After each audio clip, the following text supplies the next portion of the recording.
विद्यार्थी मित्र, या अगोदर आपण वेगवेगळ्या प्रकारच्या त्रिकोण रचना शिकलेलो आहोत। या पुढची त्रिकोण रचना आपण बघणार आहोत। To construct a right angle triangle given the hypotenuse and one side.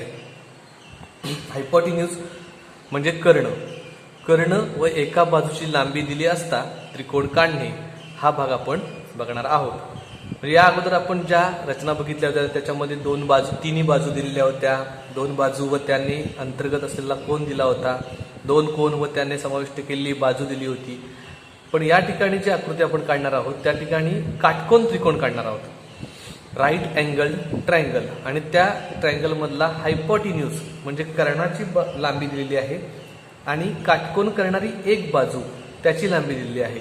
असं असताना त्रिकोण कसा काढायचा हे आपण या कन्स्ट्रक्शनमध्ये, या रचनेमध्ये बघणार आहोत।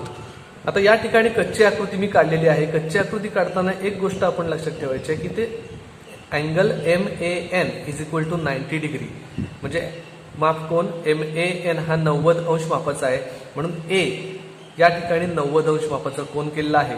त्यानंतर काटकोन करणाऱ्या बाजूंपैकी एक बाजू म्हणजे AN 8 सेंटीमीटर दिलेली आहे आणि म्हणून AN ही मी बाजू पायाला घेतलेली आहे। म्हणजे आपण ज्यावेळेला कच्ची आकृती काढू त्यावेळेला आपण या गोष्टी लक्षात ठेवल्या पाहिजेत की पायाला घेतलेली बाजू ही काटकोन करणाऱ्या एक बाजूंपैकी असते। आणि त्यानंतर कर्ण length of MN = 10 centimetre which is hypotenuse of that right angle triangle. म्हणजे या काटकोन त्रिकोणाचा MN हा कर्ण आहे जो 10 सेंटीमीटर मापाचा आहे, म्हणून इथे 10 सेंटीमीटर माप MNचं दिलेलं आहे।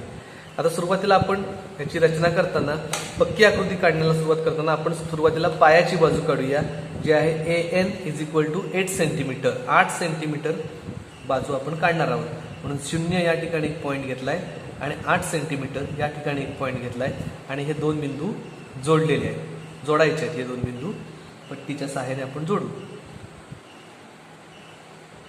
अशा प्रकारे दोन बिंदू आपण जोडलेले आहेत A, आणि त्याला नाव देऊया।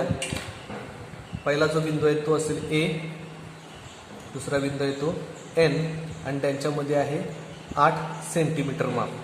त्यानंतर A या ठिकाणी राईट अँगल काढायचा आहे, कारण MAN = 90 डिग्री असं म्हटलं, म्हणजे A या ठिकाणी 90 अंश मापाचा कोन होईल, म्हणून या ठिकाणी आपण प्रोट्रॅक्टर ठेवून आपण 90 अंश मापाचा बिंदू निश्चित केलेला आहे आणि नंतर तो बिंदू त्या ठिकाणी कर्ण काढायचा आहे। आपण A या बिंदूपासून वरच्या बिंदूपर्यंत जाणार असा एक कर्ण काढला आहे,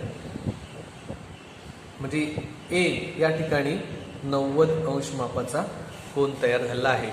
आता आपल्याला M हा बिंदू शोधायचा आहे, जो बिंदू याला आपण एक नाव देऊन ठेवूया, AX असं म्हणूया। AX हा रे आहे, किरण, आणि या किरणावरती कुठेतरी एक M हा बिंदू असेल जो 10 सेंटीमीटर लांब असेल N पासून, म्हणून आपण कंपासच्या सहाय्याने तो बिंदू शोधायचा आहे। त्यासाठी आपण बाजूला 10 सेंटीमीटरचं अंतर निश्चित करून घ्यायचं आहे। दोन बिंदू घेतले 10 सेंटीमीटर असलेले, त्यांच्यामधलं अंतर 10 सेंटीमीटर आहे, असे दोन बिंदू निश्चित करून घेतले आणि कंपासमध्ये आपण 10 सेंटीमीटरचं डिस्टन्स घ्यायचं आहे।